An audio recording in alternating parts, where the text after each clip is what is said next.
With threats to our nation waiting around every corner, adaptability is more important than ever. When conditions change without notice, quick strategic thinking is crucial. And with obstacles consistently impending, determination is essential in overcoming them. It's this willingness, decisiveness, and resilience that sets Marines apart. With our fighting spirit, we don't just fight battles, we win them. Marines are the constant our nation counts on to fight the unknown. And through adaptable problem solving, we do just that.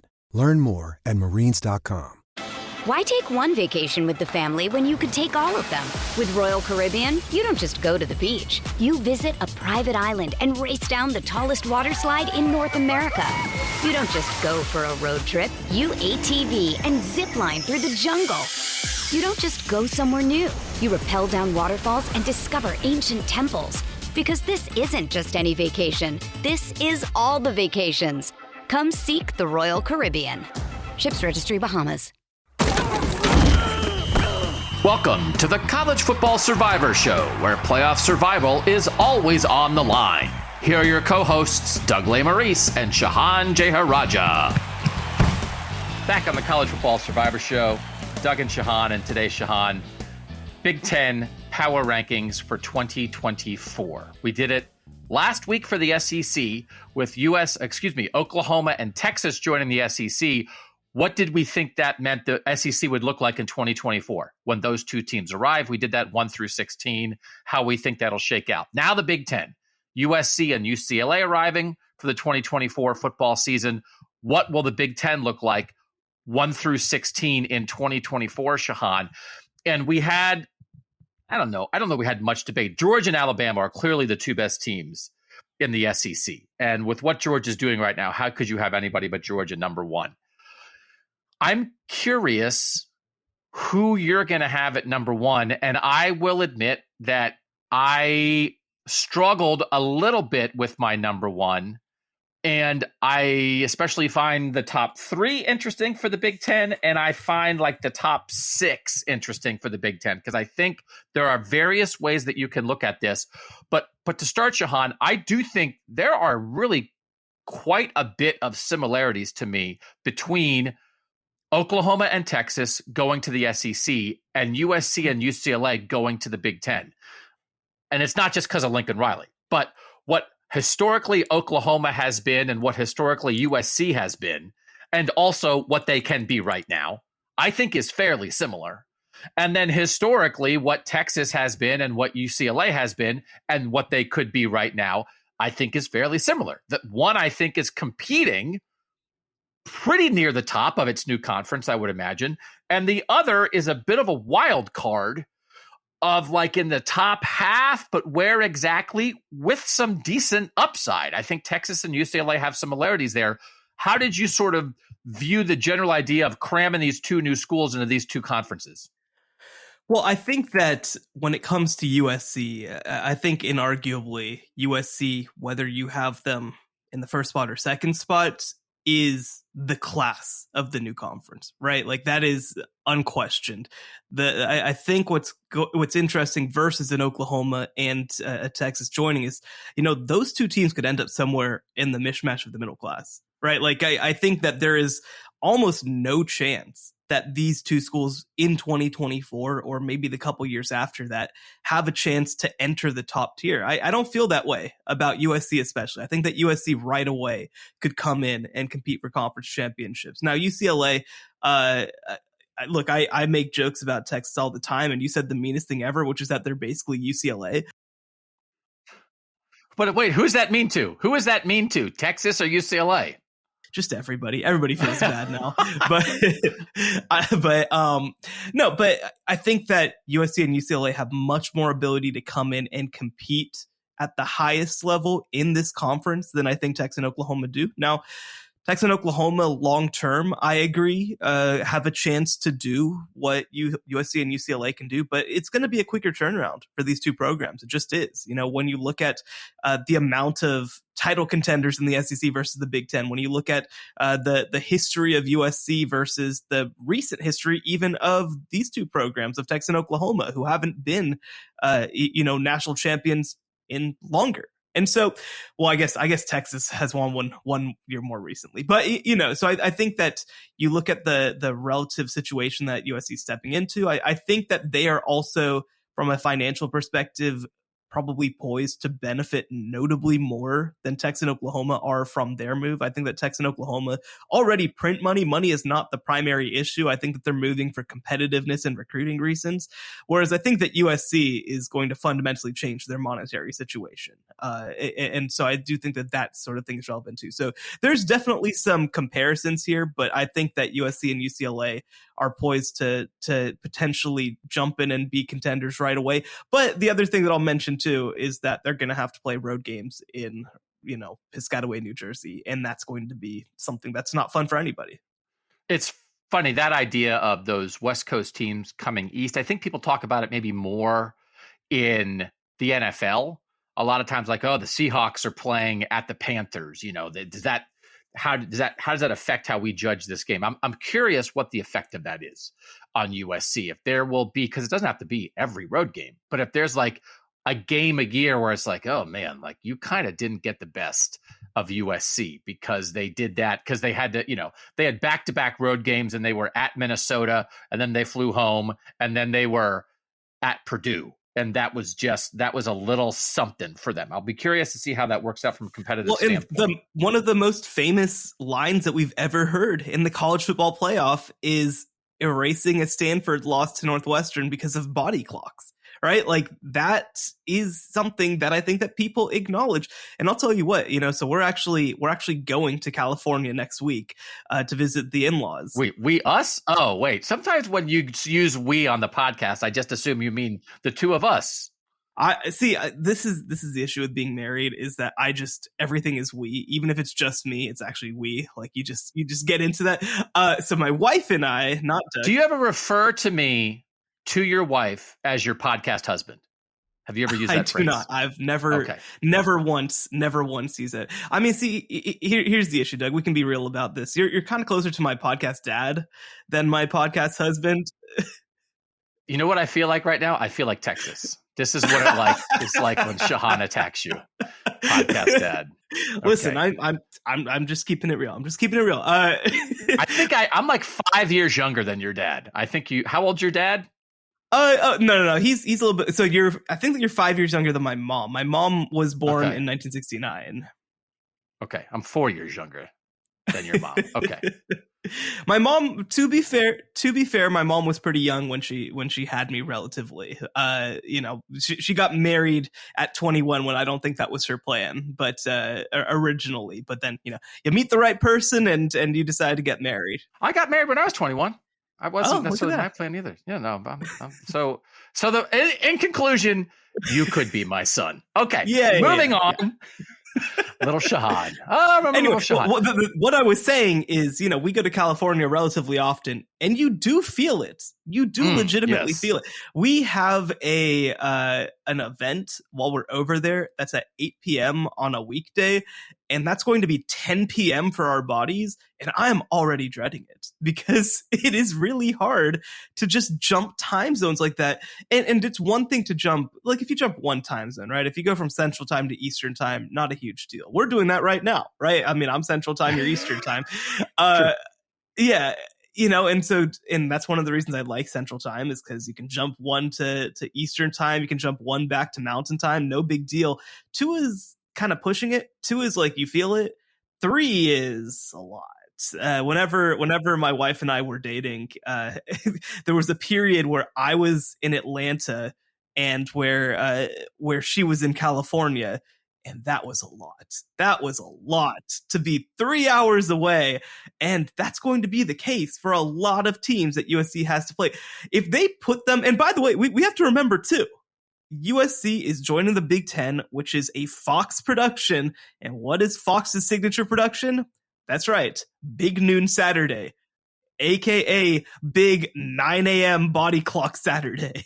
I'll be very curious how all that shakes itself out because they are going to want USC in that window sometimes. They are going to want USC Ohio State in that noon window. Fox is going to want that. They're going to want USC Penn State. They're going to want USC Michigan and USC Wisconsin and USC Michigan State in windows like that when USC is coming east. There's also that opportunity. And again, this is the whole Big Ten, the new TV deal. There's going to be that nighttime window. I think that's going to be the NBC window. Is that right?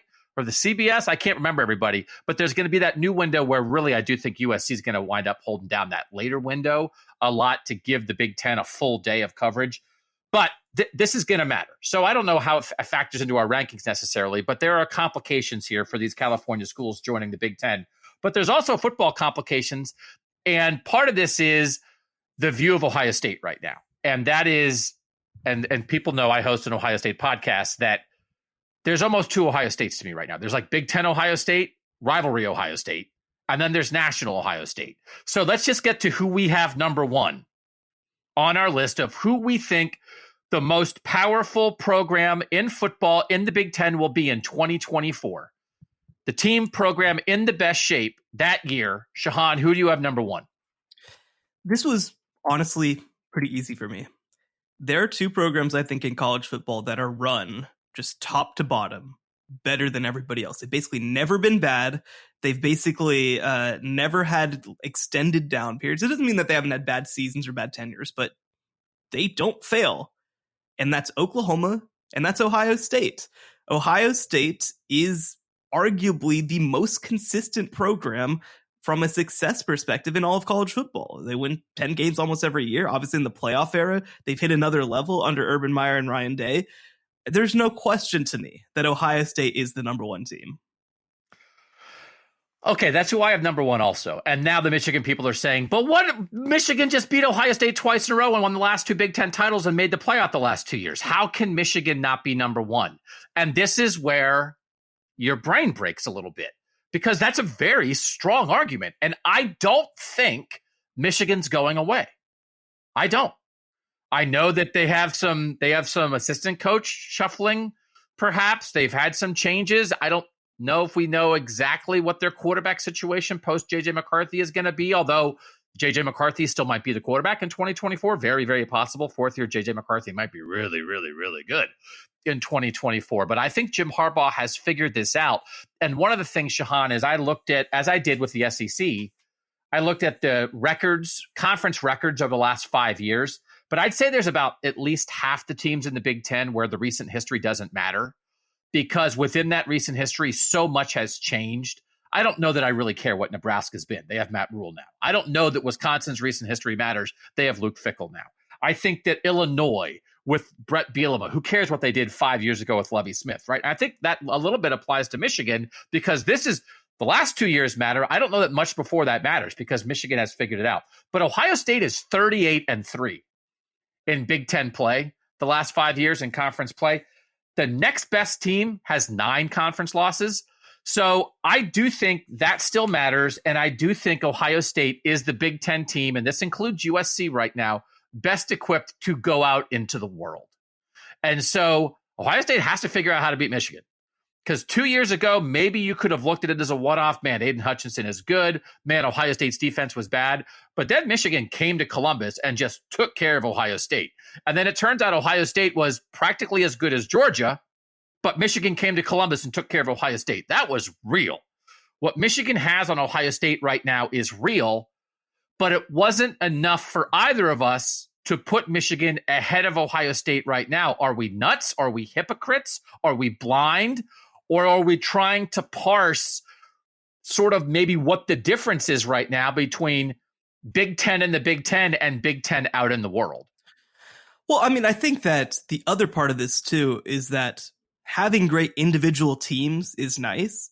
But, like, I think that this is a bigger question than that. This is about the overall status of the program, right? Because, like you said, Michigan has Ohio State's number right now. They might have it again next year. It's a little bit of a transition year for Ohio State. And Michigan, I think, is going to have one of the better versions of their team that they've had in a while. So, like, this could happen again. They could win 3 straight heading into 2024. And also, Michigan got wiped off the planet by Georgia in 2021 and lost to TCU in 2022.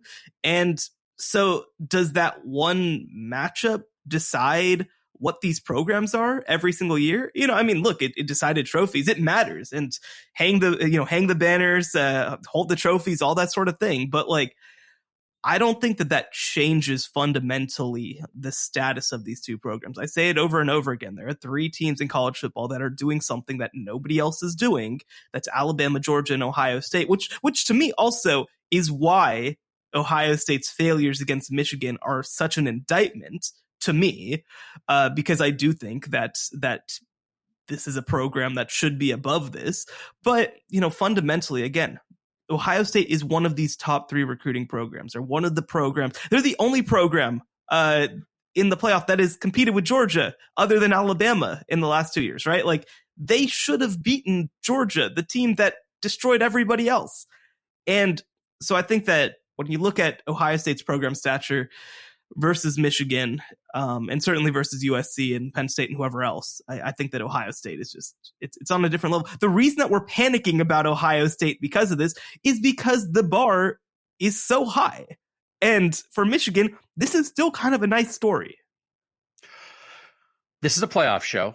And in 2024, we're going to start the 12-team playoff.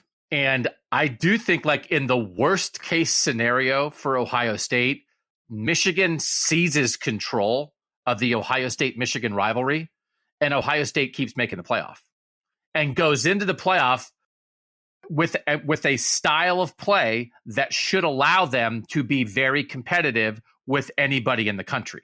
And so that idea, and this is not something that Ohio State fans would want to hear, of, well, Ohio State can't beat Michigan anymore, but they're still a national title contender every year. That becomes very possible, at least in the 12-team playoff, where in the 4-team playoff world, they threaded the needle this year to be able to get 2 Big Ten teams in. That's tough.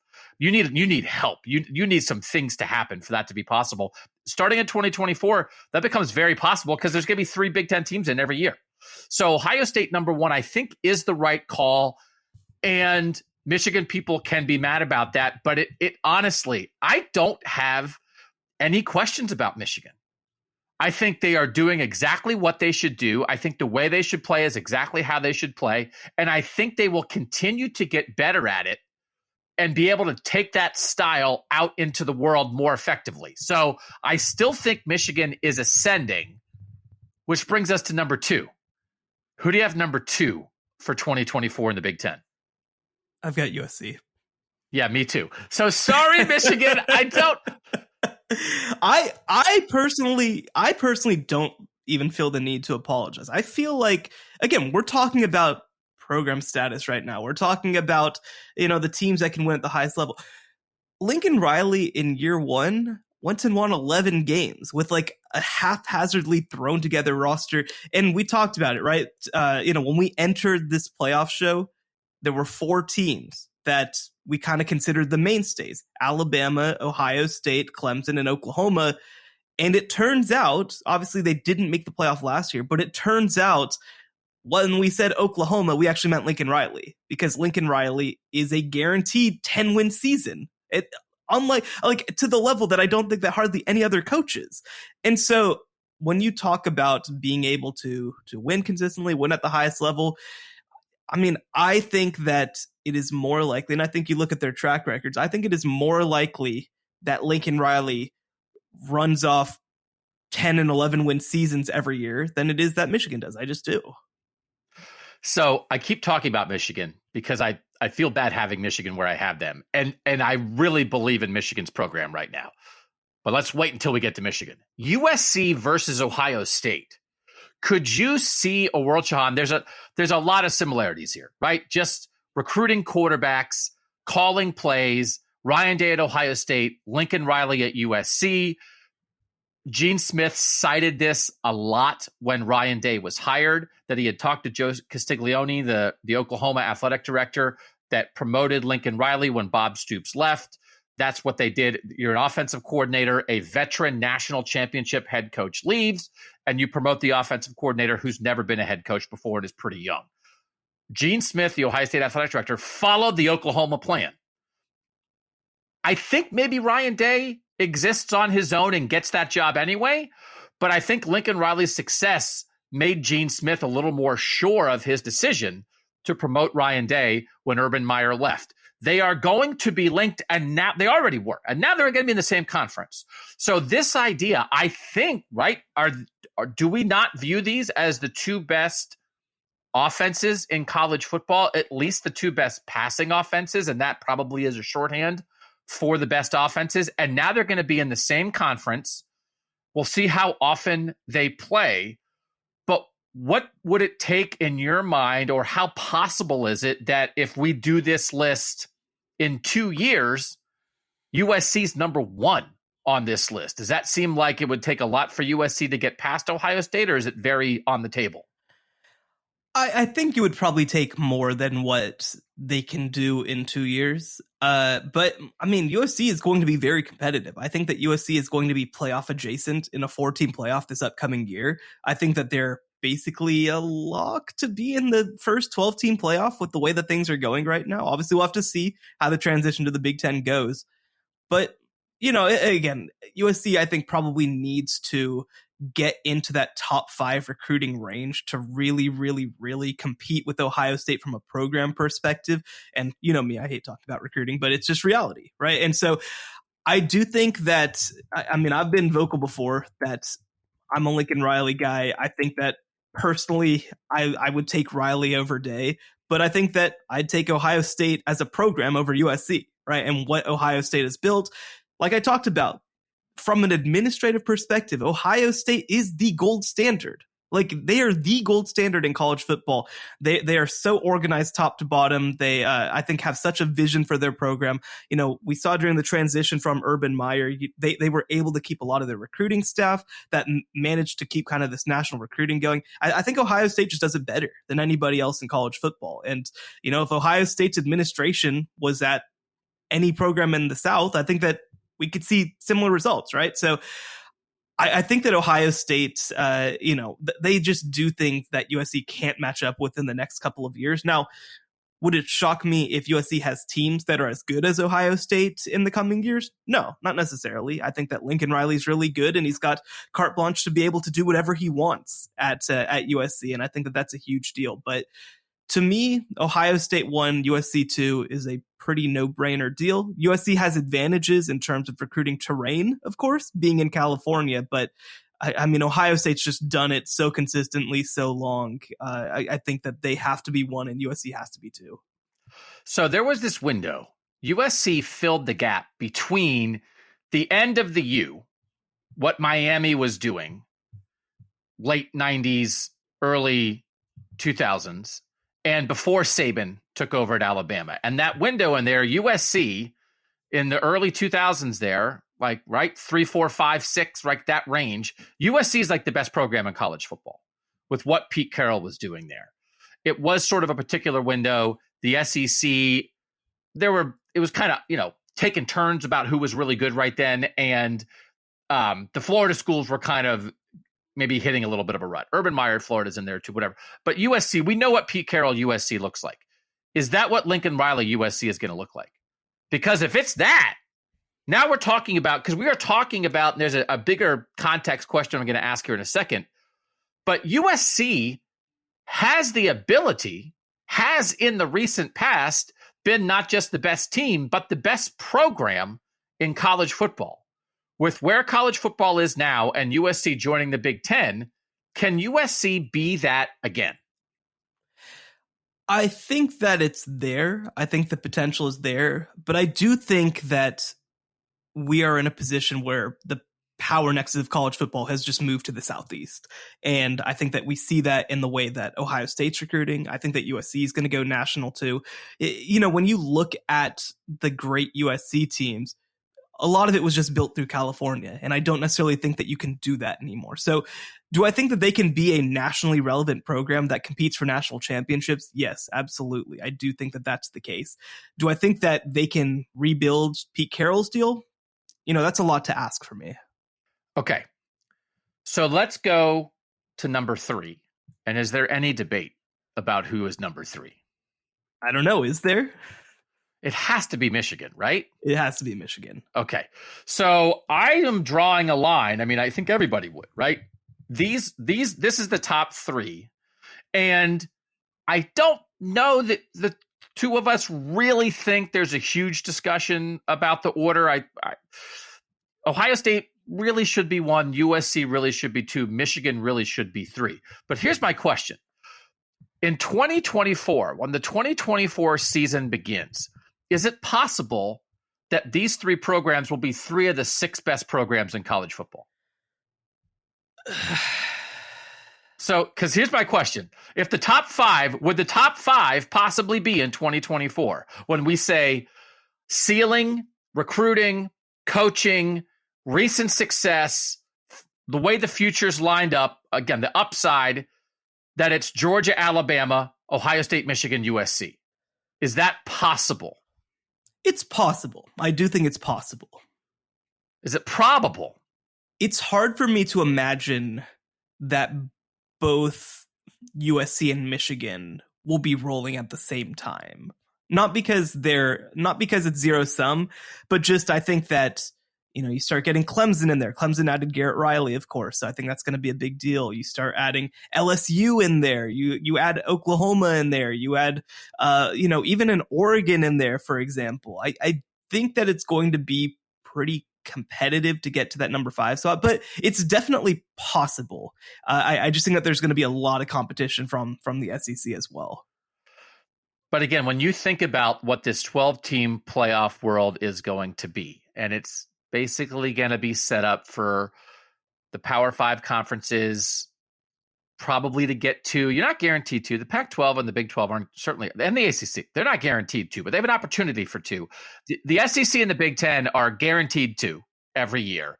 And I think very strong for 3. And so I don't think it's going to change at Michigan. I don't think this is a window at Michigan. I think this is the new Michigan.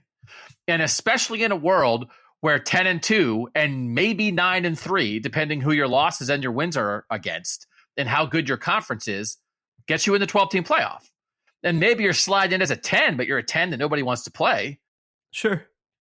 I think these 3 programs, and we talked about this in the SEC, it's like, well, Bama and Georgia aren't going anywhere. And then there's this fight, right? Where is it LSU? Is it Oklahoma?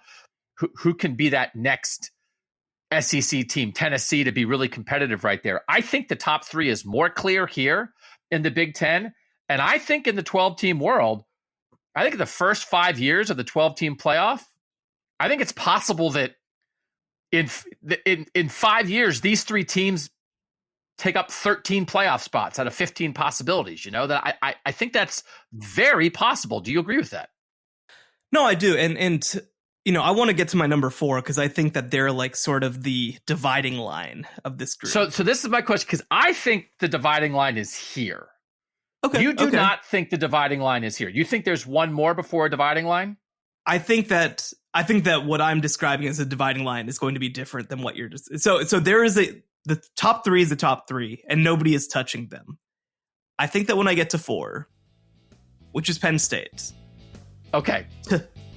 We're talking about dividing lines. I'm going to make you hold your dividing line for after the break. We'll be back with Shehan's dividing line next on the College Football Survivor Show. Previously on the College Football Survivor Show. One of the differences between the NFL and college is the NFL's better at throwing the ball than college is. So there are more incomplete passes in college football.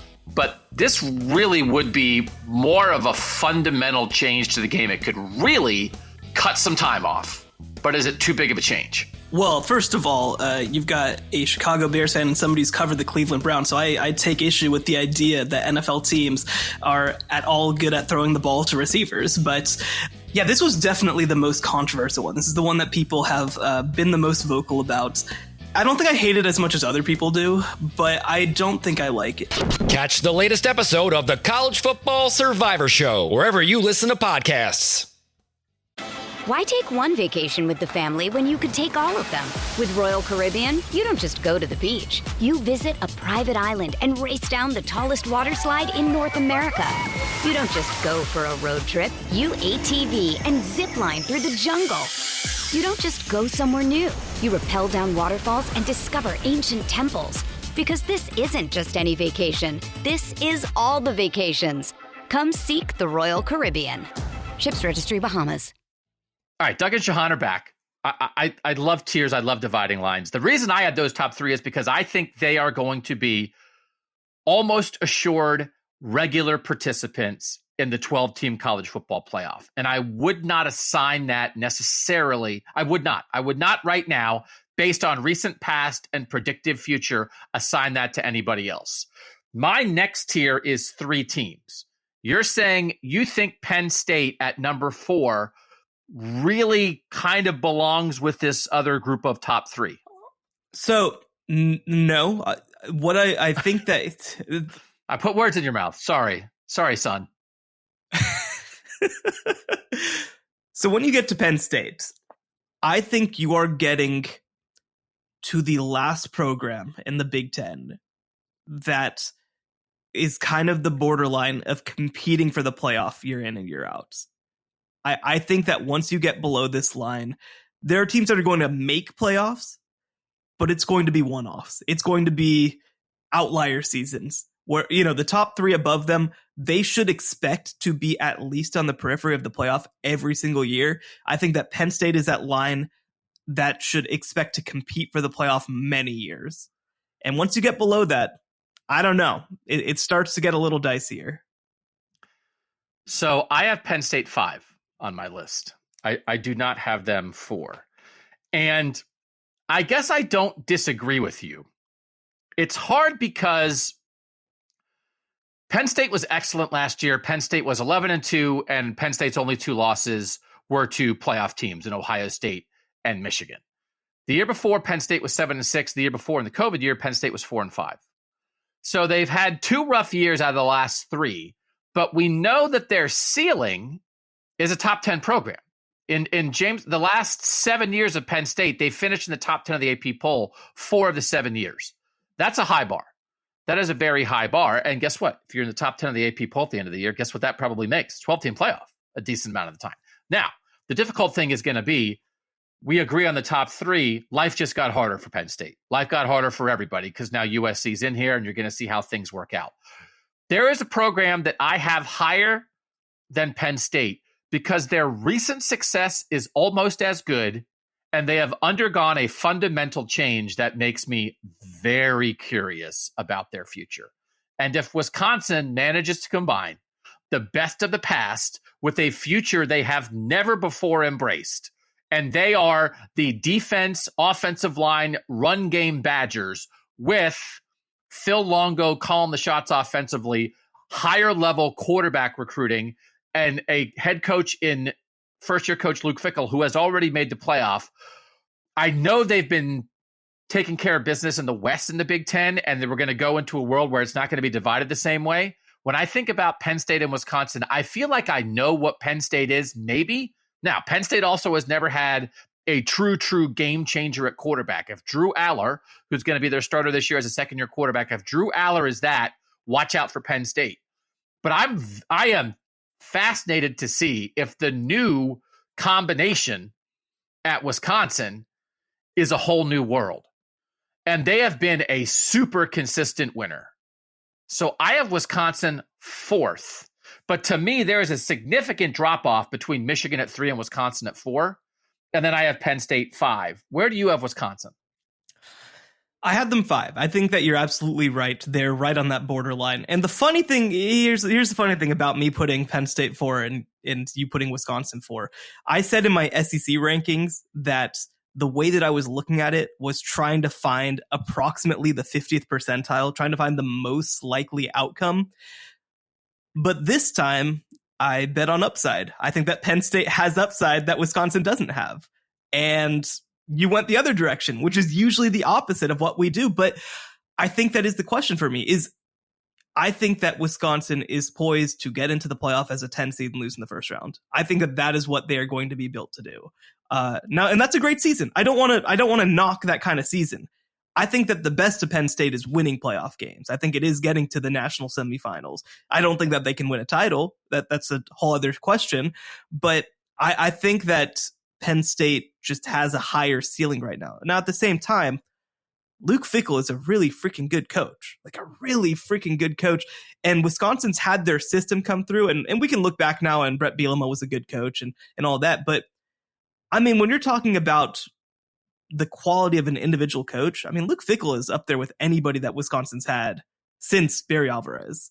And so I do think that maybe getting that guy in and running something that because, you know, Wisconsin is recruiting to a specific type of system. They're recruiting specific type of players. Well, now they're competing with everybody. They got Phil Longo as their offensive coordinator, and they got Mike Tressel as their defensive coordinator. Like, they're going to be trying to build something similar to everybody else. And you know, maybe there is upside there. I don't know. I have 2 words for you. Okay. Northern Georgia. A defensive-minded head coach with a strong defense. There's a strong defensive history at Wisconsin. And then you hire a coordinator offensively who can dial it up.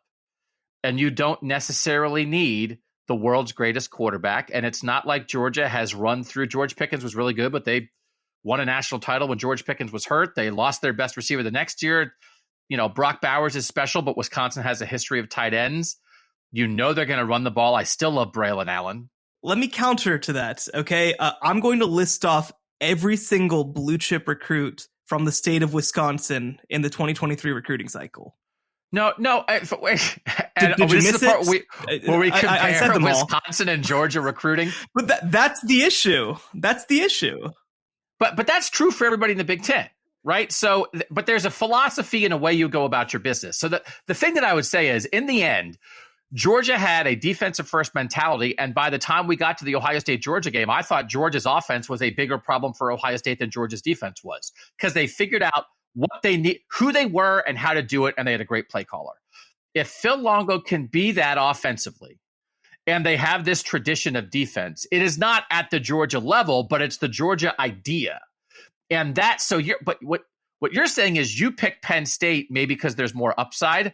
I'm saying I think the possible upside of this new version of Wisconsin is why I'm picking them, because I think that upside might be even higher than Penn State. Again, because I think I know what Penn State is, and it's very, very good. But to me, if Penn State's going to become any kind of regular playoff team, they're going to be who they are, just a little bit better. Wisconsin might be a new version of this that we have never really seen. So it's close to me. I think this is clearly 4 and 5, but and get back to me like in mid-October when it's like, oh no, it's not that. Remember when Doug compared Wisconsin to Georgia? Doug also spent all last offseason going, what if Graham Mertz is good? What if Graham Mertz is good? So maybe I'm just swayed by cheese. Because here's the thing. I think that my issue with this comparison is I think that it's not only integral that Georgia is being made in the state of Georgia, but like I think that's the whole point, is that Georgia's like, we can run our program this way because we can recruit the state of Georgia and get defensive linemen that nobody else in the entire country can touch. Like, I think that the number one thing isn't that it's a defensive play caller or that it's a, you know, hard-nosed coach or that they're interesting offensively. Like, I think that it's that they can recruit Georgia kids and shut down the state. That's why they're national champions. And I think that just doesn't exist at Wisconsin. And so, no, at the same time, I don't think that they're going to try from a recruiting perspective to match Georgia or their strategy in any given way. I think that they are going to go national, as they should. I mean, Luke Fickell obviously knows Ohio incredibly well. I think he's going to use his connections to his advantage, and I expect him to have very good classes there. But the Georgia upside, to me, and I know that you're not saying that Wisconsin's going to turn into Georgia, but the Georgia upside is built around the idea that there is a recruiting mismatch that you can take advantage of more than it is about having a defensive coach or having a good offensive play caller. No, but that's why I said North. I mean, like it doesn't exist in the North. I mean, it's not going to be. But if you have it's like a defensive identity with a play caller that can elevate the offense, I think is the thing that I'm zeroing in on there. But in the end, I think we see great possibility for both Wisconsin and Penn State in this tier below the top 3. But when we have this SEC discussion, it's like, how many teams in the conference how much is their ceiling a playoff team? I think we agree that Wisconsin and Penn State, their ceiling is a playoff team. 100%. 100%. All right. So then who do you have 6? At 6, I have UCLA. That's also okay. This is where it gets interesting, slotting them in. I also have UCLA 6 here, and I'm drawing a line after UCLA. I will say this. I do feel like some of this is just like me expressing anger at the Ferentz family. Wait till you see where I have Iowa. Oh my gosh, I'm not looking forward to look, because I will say for mine, and we don't have to get to yours quite as yet. I have Iowa at 7. I think that if you look at recent results, I mean, Iowa is up there with. I mean, Iowa's arguably more successful than Penn State. Now, at the same time, you have to contextualize that of course, that the West is going away, and that's going to fundamentally shift what Iowa is. And, they're not going to fall apart by any means, but it's going to shift what they are. But certainly I think that, if you look at You're the so excited. results, We're trying to talk about Chip Kelly, and you can't wait to talk about the Ferentzes. We're going to get to the Ferentzes. And here's my tease. Okay. I don't have them 7. The last 5 years in conference play, Ohio State number 1 at 38-3. Michigan number 2 at 33-9. USC in its conference play 27-14. Iowa 29-15. So actually in the Big Ten, 3rd best conference record in the last 5 years. Slightly behind USC, or about the same as USC. Okay. But UCLA slots in here. To me, I'm drawing a line here because I think what UCLA, and again, this is not recent history. UCLA, the last 5 years in conference play is 22-21. But I don't know if that matters anymore. The last 2 years, they've been good. And now they just got a big-time quarterback recruit, and it feels like maybe Chip Kelly found it. And when Chip Kelly finds it, we know what that looks like. It looks like a national championship contender. And I'm not sure. I mean, obviously the Nike thing. But if Chip Kelly could do it at Oregon, why couldn't he do it at UCLA? And he struggled enough early there to make us think, oh, no, he's not going to. But the last 2 years, Shehan, I think UCLA is clearly 6 here. I think they are clearly behind Wisconsin and Penn State. But I think UCLA is clearly ahead of anybody else in the established Big Ten. And I see this upside, Shehan. I could see them moving up if they can build on what these last 2 seasons have been. No, I'm curious about UCLA because I feel like for my entire football watching life, the conversation has been, oh, well, when UCLA figures it out, when they figure it out, it's going to be great when they figure it out. And they've never figured it out, really. Now, these last 2 years, I think, have been very good. I think that they are absolutely progress. To get a kid like Dante Moore is the kid coming in at quarterback who is going to be, I think, pretty incredible for them. Maybe this changes things. Maybe this changes their stature in the sport, like you mentioned. And I think the other thing, too, is that UCLA, I mentioned it with USC, but truly with UCLA, that is a team that is cash poor right now. That is a team that's left because they needed money to be able to do anything. And so I do think that this could change their level of investment. They've got a really, I think, good, smart athletic director in Martin Jarmond, who is somebody who I think will do all the stuff around the edges to raise the profile of this program.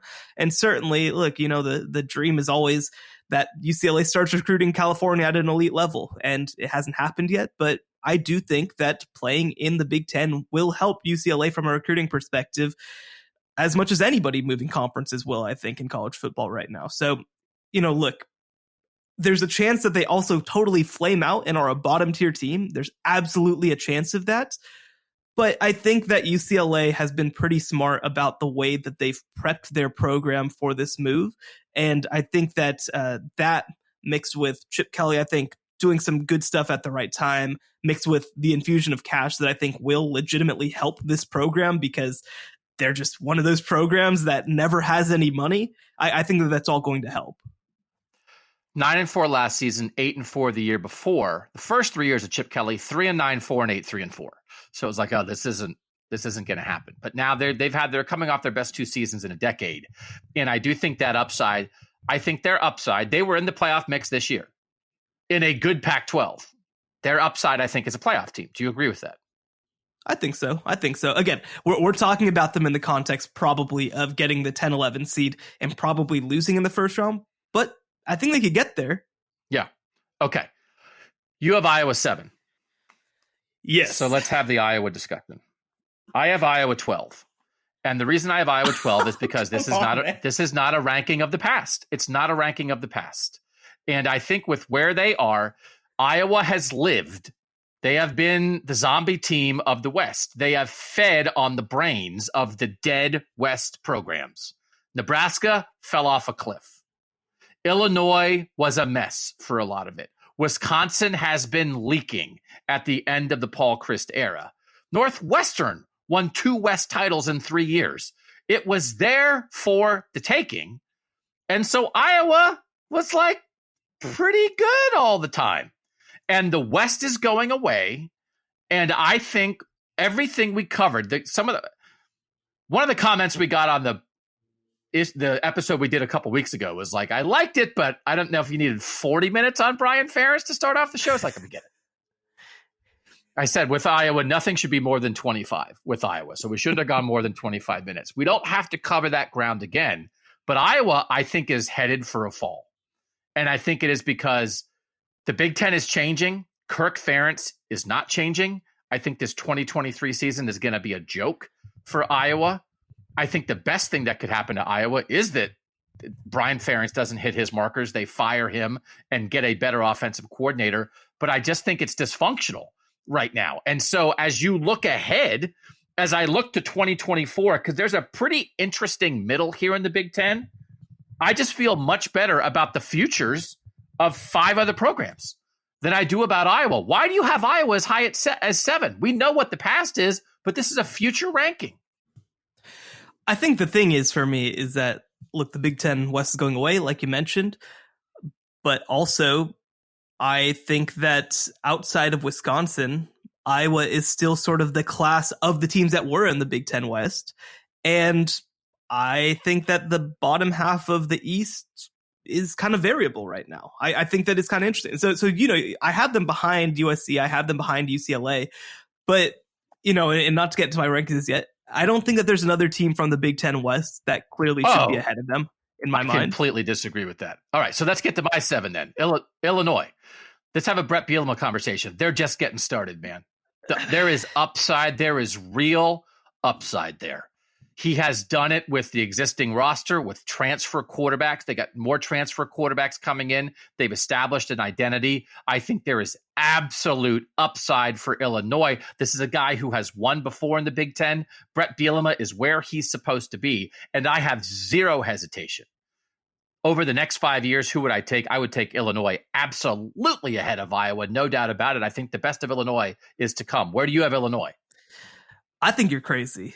I have them at 11. Brett Bielema is very good. I don't want to dismiss that. But this was also so much we're having a pretty nice season and we're in the West, so a pretty nice season can turn into an awesome season. Like, that's so much what last year was. And that's not enough. I think that Illinois is going to be very solid from here on out. I think that they're going to be a consistent bowl team, a consistent 7-win team. I think it's going to be great. But we're not talking about them competing for the dang why are we Big talking 10 Iowa then? We're talking about Iowa versus Illinois. I know, and I'm saying that Iowa, again, like last year was a bad, miserable, no good year for Iowa, and it still matches what some of Illinois' best seasons were. Like, that's just reality. And also, by the way, again, we don't need to get into it. They're going to fire their offensive coordinator after this year because we're going to have a giant gauge up with the number 25 on one end and with a. You don't think there is inherent rot in the Iowa program with things that have happened on and off the field with the way Kirk Ferentz is running this program? You don't think this is rotten from the inside out and it's going to collapse? That's exactly what I'm expecting for Iowa football. I think there is a chance. There is a chance that there's a D-Day moment. But I think the other part of this, too, is that, Kirk Ferentz isn't going away soon. But if there is that collapse, I think that they're going to be a very attractive job. I think that there's so many people with ties to Iowa off the Hayden Fry tree and all of that, even people who worked under Ferentz. So if this day does come, I think that Iowa will have an incredible selection of coaches to choose from to replace Kirk Ferentz. And Kirk Ferentz is 68, I think, at this point. Like, it's not going to be forever.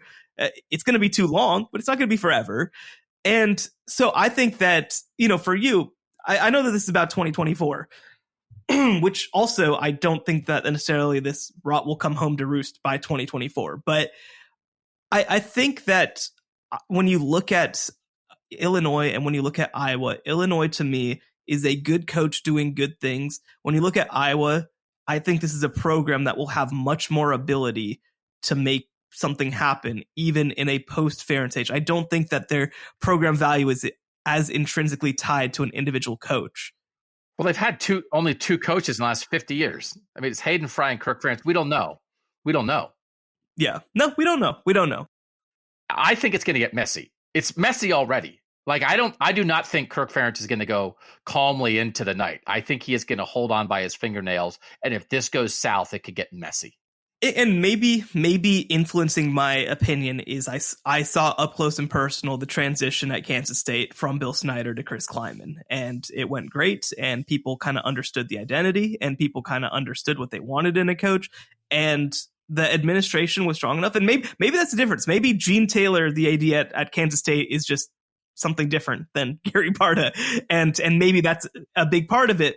But I think that they did a good job of saying this is Chris Kleiman's program now, and he's going to be able to do things the way that he wants to. And they hired a really good coach, and now they won the Big 12. Oh my gosh! Don't you remember when Stu Snyder, Bill's son, was the offensive coordinator at Kansas State, and what a mess it was? Actually, that was the thing. So it wasn't Stu, it was Sean, and he was the special teams coordinator, and Bill kept trying to hold on so that Sean would be like backed into being the new head coach. And Gene Taylor, the athletic director, was like, nah, man, no, we're going to hire a coach. Like, thank you for your services. We named the stadium after you. Now it's time. And remember, though, when Kansas State said, if we don't average 41.6 net yards per punt, we're going to fire your kid. Remember when they said that? And it was such a mess. Well, I mean, I would have added, come on. These are punting programs, man. You can't be half-assing it. Come on. Can't be messing with that. All right, so there's another West team that you're not putting enough respect on their name. We're going to run through the bottom of the Big Ten and finish this list up when we come back next on the College Football Survivor Show. The College Football Survivor Show, where playoff survival is always on the line. It's only a kick, a jump, a block. It's only a serve. It's only a tackle, a run. It's only for the fans. After all, it's only pressure. You got this. Adidas.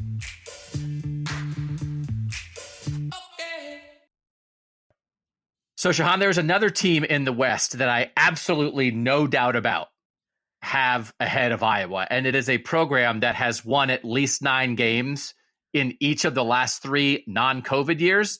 And it's Minnesota. I have them number 8. PJ Fleck, 9-4, 9-4, 3-4, 11-2 the last 4 years. That is unbelievable. And I think there is more upside there. I've always said I think that Minneapolis is a great Big Ten city. I think there is potential there. I think PJ Fleck has tapped into it. I don't think he is done tapping into it. I have Minnesota 8th. You said you also have Minnesota 8th?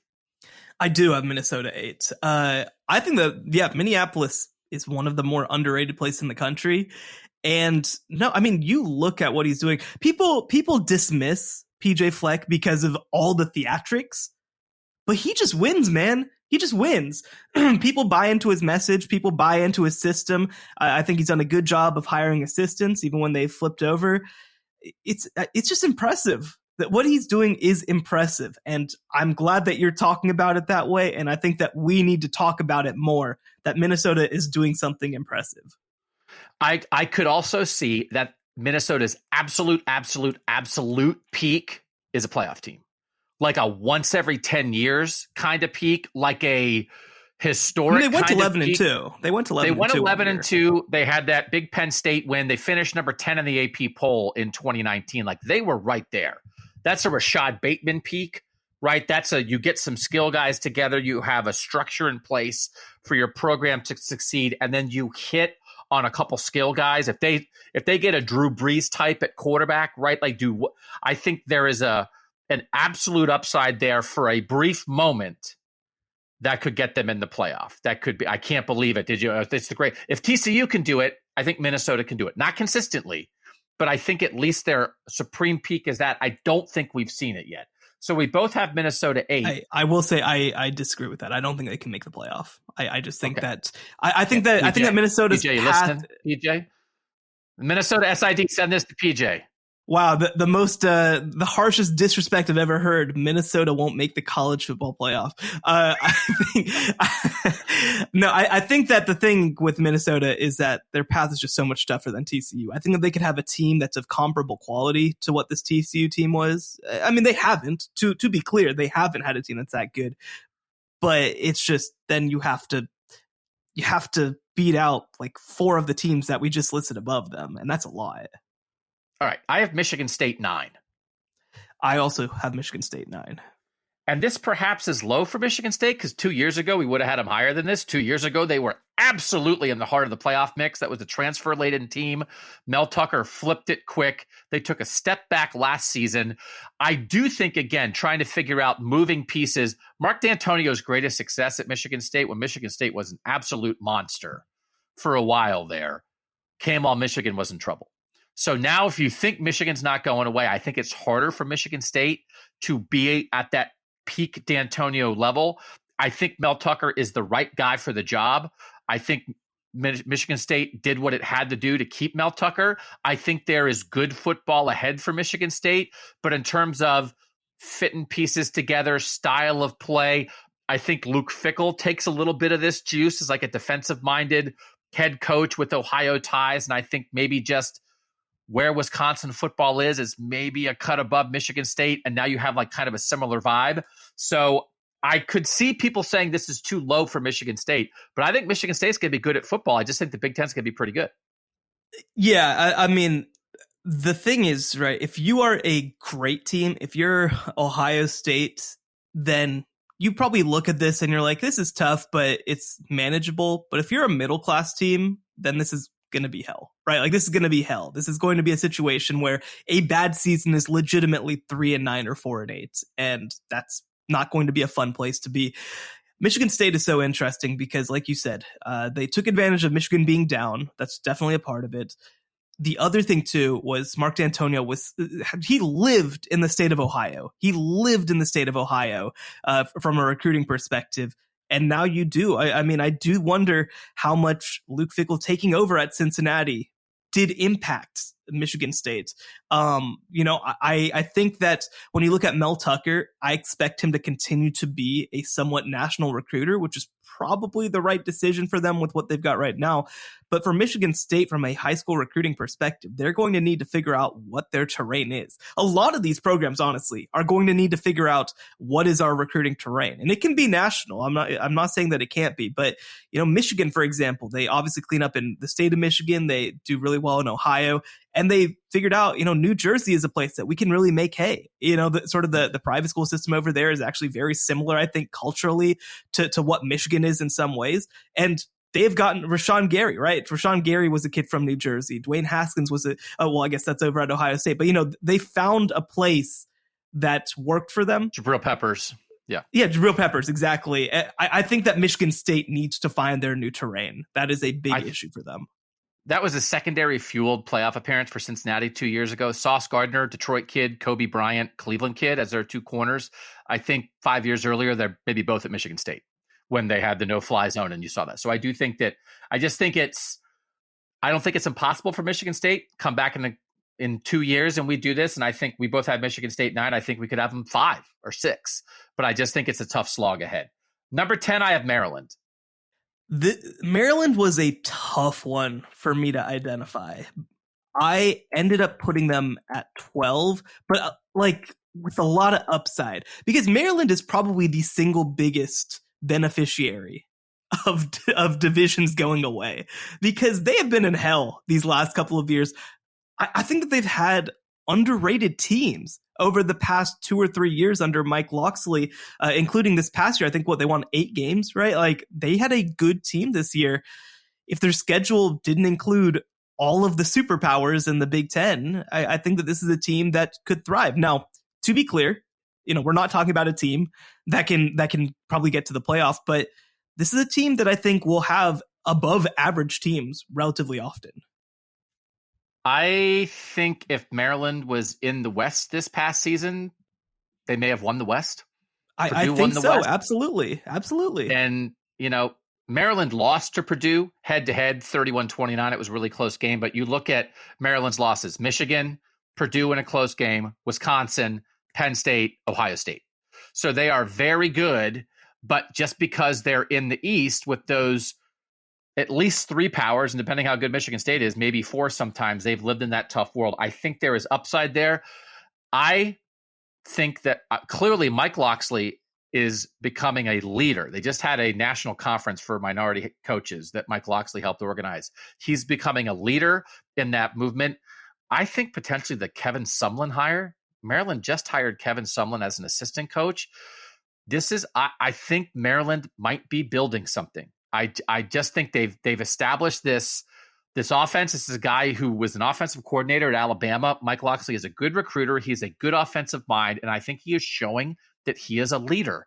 And I think you open up this idea, you don't have them trapped in the East, and I think there is real upside with Maryland. So I think they could even be higher on this list. If you said you should have Maryland higher than Minnesota, you could make that argument. Because again, if you put Maryland in the West and Minnesota in the East, you're affecting records. So all credit to Minnesota, but they don't have to do what Maryland has to do. So I have Maryland 10, you have them 12, you have them too low. You have Maryland too low. You're disrespecting Maryland. And I will mention, I have Illinois 11, which obviously you had them higher up. Again, I just think that it's more tied to what Bielema is doing than necessarily the future of Illinois football. You're not respecting Brett Bielema. Yeah. I respect Brett Bielema. Who do you have 10? This was probably the single hardest team for me to place, and that's the Nebraska Cornhuskers. Okay, so I get this. I have Nebraska 11, and this is a bet on Matt Rule, and you know Matt Rule better than I do as the former head coach at Baylor. There is real potential. This is all potential, but it's a proud tradition that has mucked it up the last 2 hires, and maybe they got it right. Do you think they got it right? Do you think Nebraska's about to rise again? I absolutely think they got it right. Actually, the day that Matt Rule was fired as head coach of the Carolina Panthers, I wrote a column for CBS Sports saying Nebraska just found its coach. He should absolutely be the guy. Now, I will say Nebraska might go like 4-8 this year and people will freak out. That's just the Matt Rule, baby. Like that's just what he does. He absolutely is a garbage can in his first season and figures out what he wants to do and figures out what players he can trust, and then it gets better. I wish that 2024 was his 3rd season instead of his 2nd season. It'll probably be more of a transition year. But by year 3, I think that they're going to be an 8-9 win team.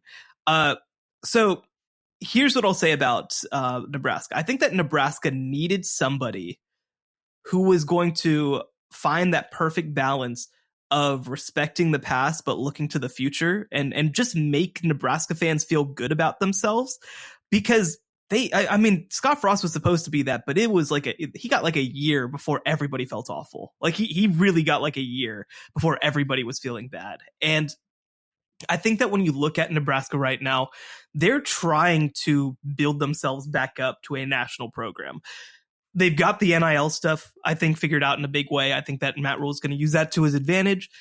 Matt Rule has hired a staff with lots of ties in the state of Texas. I expect that he's going to recruit that area. I expect he's going to recruit the West Coast. I expect he's going to recruit the Midwest as well. And, look, I think that Matt Rule is really good at building a program. He is a program builder. You look at what he did at Temple. You look at what he took over at Baylor versus what he left. The thing that I always say is he didn't win the Big 12. But that 2021 Big 12 team was a lot of Matt Rule, even though Dave Aranda was the coach. And so do I think that it's going to be quick? Not necessarily. I mean, Matt Rule is signed to a long contract for a reason. But I do think that Matt Rule is going to get them back to consistent competitiveness. I don't know exactly what the upside is if you told me that the upside was to be in that UCLA, Wisconsin competing for a playoff spot in their very best seasons, that would not surprise me. Now, the reason that they're so low relative is also because the floor is so low with what Nebraska is right now. And look, Matt Rule also just flamed out as a head coach in the NFL. He did. He's not an NFL coach. Right. I think that that's irrelevant to what he's going to do in college, but it's something to watch, right? Matt Rule has never failed before, and you don't necessarily know how people are going to react to failing. So it's going to be interesting. I'm a Matt Rule believer. I obviously, as people know, got to watch it up close and personal at Baylor. But I think that there's enough questions that I have them 10. But if you look up if you ask this question about 2026, I think I might have them higher. So let me ask you this. Why do you have Iowa ahead of Nebraska, even for 2024? Because I don't. If we're looking at all to the future, Illinois, Minnesota, Nebraska, I feel so much better about their futures than Iowa. It's a rhetorical question because I don't want to talk about Iowa anymore. They had the worst offense that we've seen in a hot minute, and they won 8 games anyway. And that would have been the best season. You think that's going to continue? You think it's going to continue? It's going to fall? Okay, I can't talk about Iowa anymore. But our major difference here in this middle part is just flipping Illinois and Iowa. We both have Minnesota 8. We both have Michigan State 9. I have Maryland 10. You have Maryland 12. You have Nebraska 10. I have Nebraska 11. So we're like in the same range here. The big difference is I have Illinois 7. You have Illinois 11. You have Iowa 7. I have Iowa 12. So we have the same bottom 4 here, and let's look at these together. My final 4 for 2024 are Northwestern 13, Rutgers 14, Purdue 15, Indiana 16. What's your bottom 4? I have Purdue 14. Obviously, coaching change. We don't necessarily know what that. Just give your list first. Okay. Purdue 14. Purdue 13, Indiana 14, Northwestern 15, Rutgers 16. Okay. So Purdue, this is a bet on Ryan Walters. I think it's going to take them a little bit to reset after Jeff Brom. They're coming off a West championship. Purdue is 22-20, 8th best record among the 16 Big Ten teams for 2024. 22-20 is the 8th best conference record, so that's pretty good. I think it's a good hire. I just think it may be such a fundamental reset that I have Purdue 15, but maybe I'm too low. You like the hire at Purdue? Have them 13? I like it. I wouldn't call it like inspiring per se, but I think it's a good, solid hire. I like some of the staff that he's brought on. They're going to bring in Graham Harrell as offense coordinator, which is such an interesting decision in the historic Big Ten West.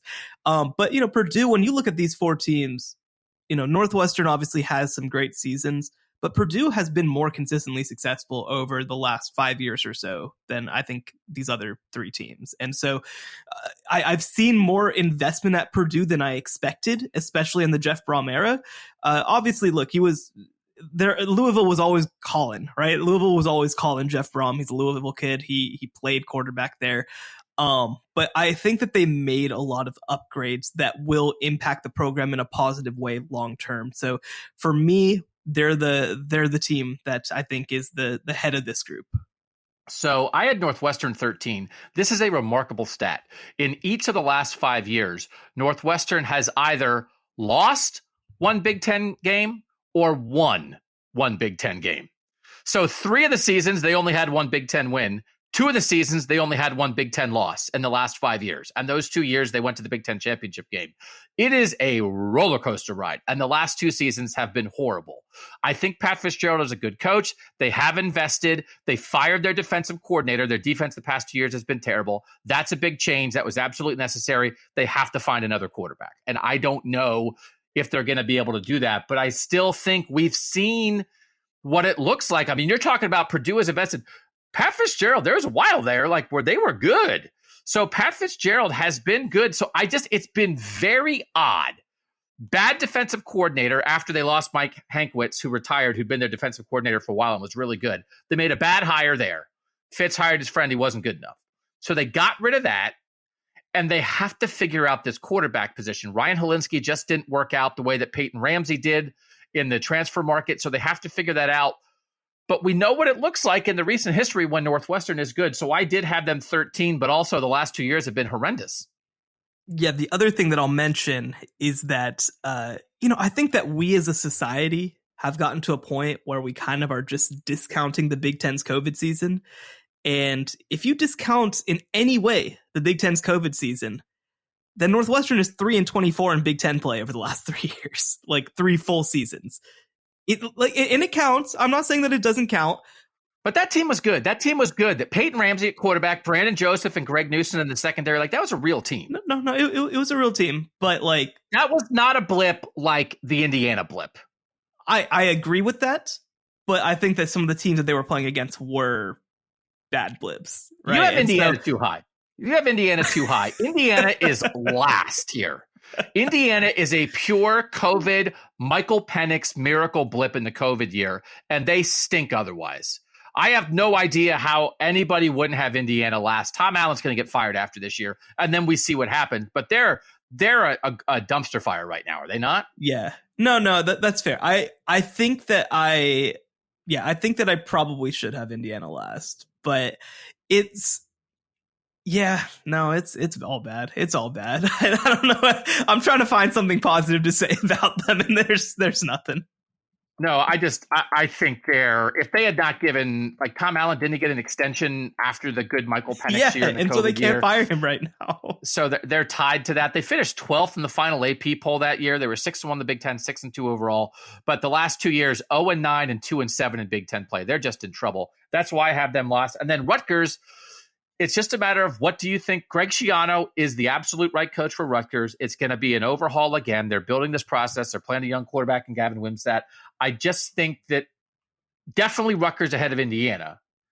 And then I don't know what Ryan Walters is going to be as head coach. I kind of know what Greg Schiano is. It's just a slog. And so how far along are they going to be in the slog by 2024? You have Rutgers last. I have Rutgers 14th. But at least we've seen Schiano do it at Rutgers before. There's possibility there, right?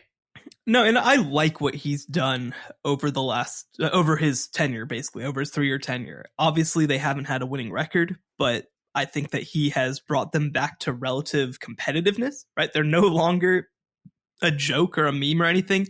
I think my question with Rutgers is again, just like from an existential program perspective, how much are they investing, right? Like how serious is Rutgers about football? Now, when they have somebody there like Greg Schiano, who I think has done a tremendous job of building some level of excitement and building excitement in recruiting, I think, in a way that I think was pretty unusual.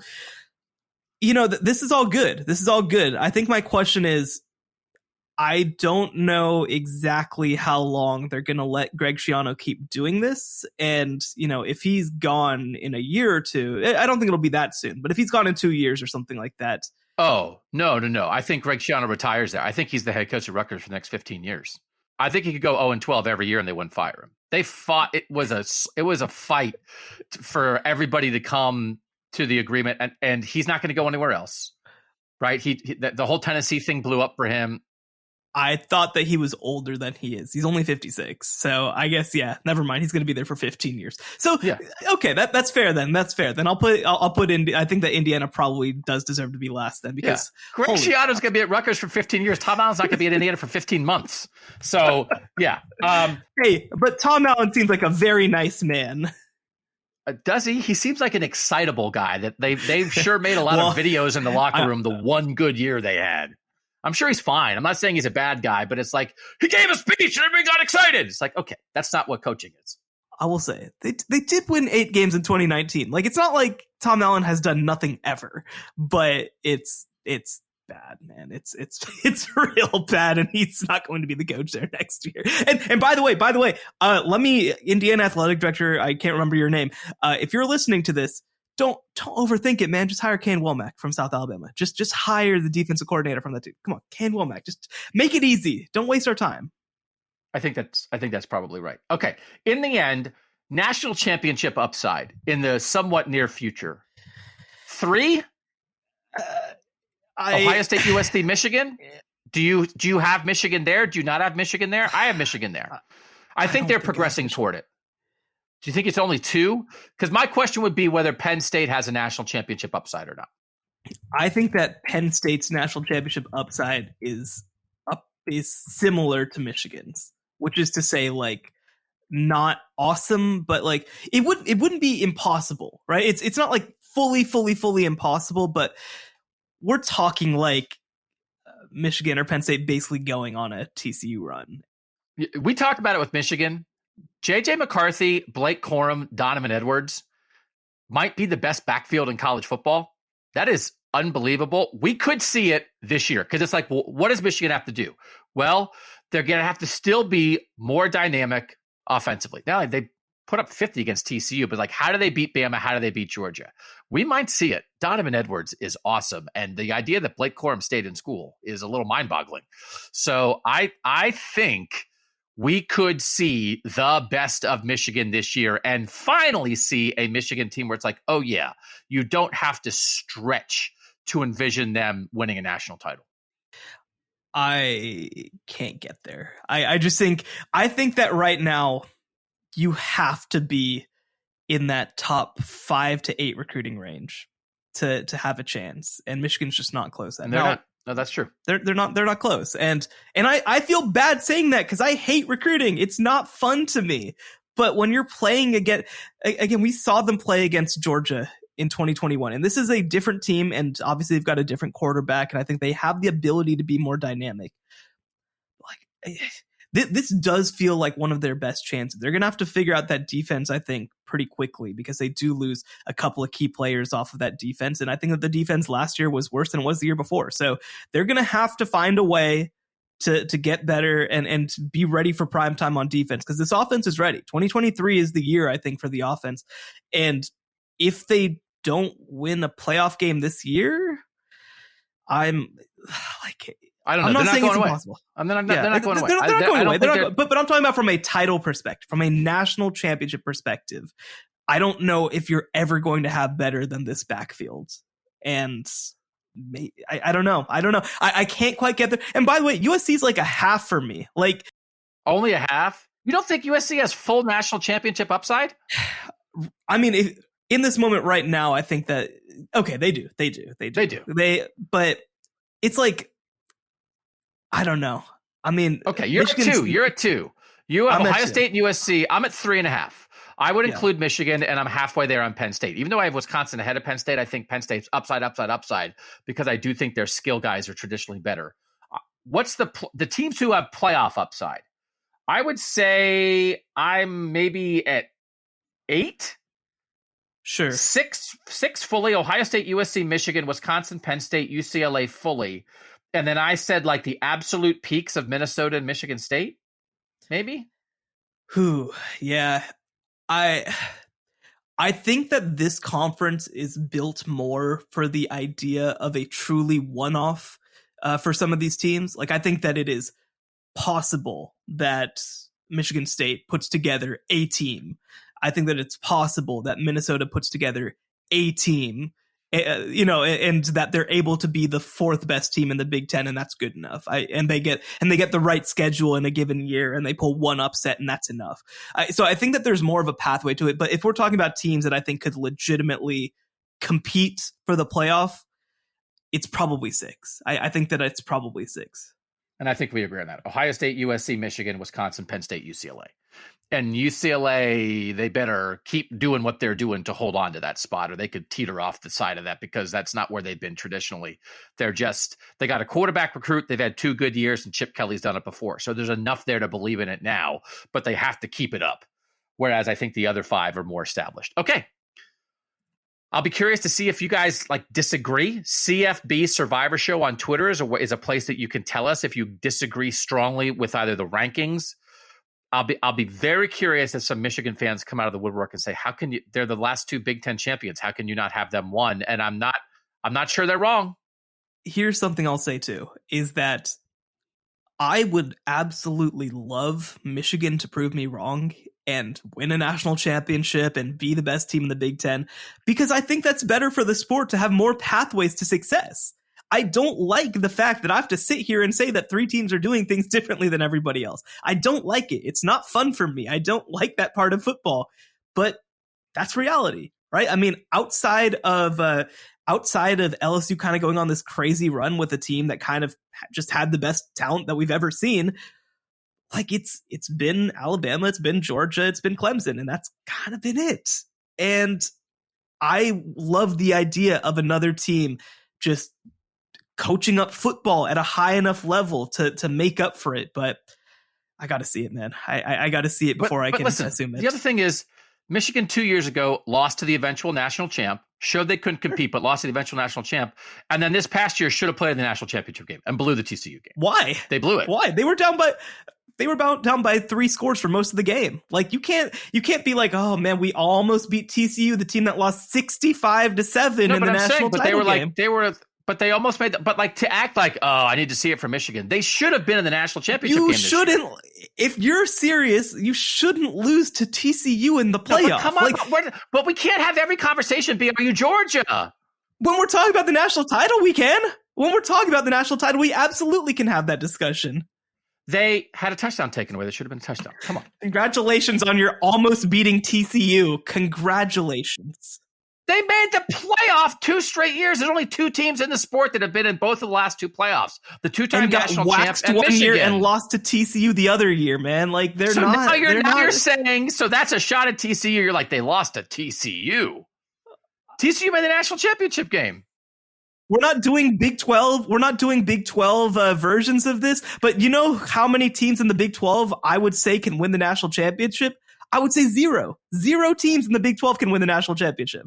We did when we talked about the Oklahoma-Georgia game in the playoff when Oklahoma blew it and Georgia won in overtime and Georgia went to the national championship game. Yeah. I see this Michigan-TCU game similarly, right? Like you blew it, but you probably should have won. But Georgia could have won the national title that year, and TCU absolutely could not have won the national title this year. It's a much different quality of team. It is a much different quality of team. But if we're having a discussion of like you can't beat Georgia, then it's like, well, now we're having a one-team conversation.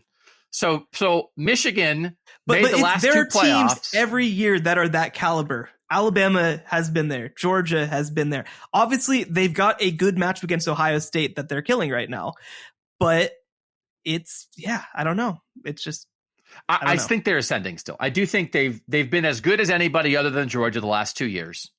And I think they're still ascending. So I think that's why I'm not putting a ceiling on their performance the last few years. If I thought that was the best that Michigan could be, I think I'd agree with you. I don't think it is the best that they can be. I think they know what they need to be to get to that next step. So it's tough to get there. It's tough for anybody to beat Georgia or Alabama right now. But I think Michigan is pretty much right there. And again, we'll see what J.J. McCarthy, Blake Corum, and Donovan Edwards can do this year. Man, I do think USC is really going to shake this up, though. Like, I'm super excited for this version of the Big Ten because the Big Ten's been so static. Ohio State's the best team, no doubt about it, and then Michigan's kind of there. And this is a sea change, even more of a change because Alabama and Georgia aren't going away. The Big Ten is going to change more than the SEC is going to change, and I think it is going to be fascinating and it's going to be much more interesting. And I hope that it's not the same team. It's been interesting the last 2 years for Michigan to win the Big Ten. It's not Ohio State every year now. So now you throw USC in that mix, and the top of the Big Ten gets more interesting. All right. We're glad to do this. We're looking ahead to 2024. It's a playoff show. We're thinking about teams that can compete at that level. Final conclusion. Ohio State number 1 for both of us. USC number 2. Michigan number 3. I have Wisconsin 4, Penn State 5. Shehan has Penn State 4, Wisconsin 5. We both have UCLA 6. Our big difference is on Illinois and Iowa. I have Illinois 7. Shehan has Illinois 11. Shehan has Iowa 7. I have Iowa 12. We basically just flip-flop those 2 teams because we both have Minnesota 8. We both have Michigan State 9. I have Maryland 10. Shehan has Maryland 12. Shehan has Nebraska 10. I have Nebraska 11. We said before Illinois and Iowa the switches. I have Northwestern 13. Shehan has Northwestern 15. I have Rutgers 14. Shehan has Rutgers 16. I have Purdue 15. Shehan has Purdue 13. And I have Indiana 16. Shehan has Indiana 14, but we agree on that bottom 4. Okay. We'll figure out more stuff to talk about. Go read Shehan at cbssports.com. Make sure you're subscribed to the College Football Survivor Show so you don't miss a single episode. For now, thanks to you guys for listening.